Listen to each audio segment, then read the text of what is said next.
আপনার নাম কি? এখানে কার সাথে আসছে? আজকে কি বিজয় দিবস? বিজয় দিবসে খুশি? আপনি খুশি? বাবাকে বিজয় দিবস বলেন। বলো, বাবাকে বলো।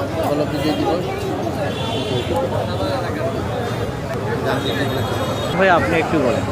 ভাইয়া, আপনি মানে পরিবার নিয়ে যে এই বিজয় উদযাপন নিয়ে এসেছেন, এ বিষয়ে আপনার একটু অনুভূতি জানান।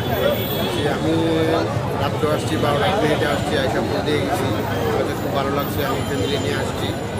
তো শ্রদ্ধা জানাই সেই শহীদদের জন্য, যাদের রক্তের বিনিময়ে আমরা এই স্বাধীন দেশ পেয়েছি।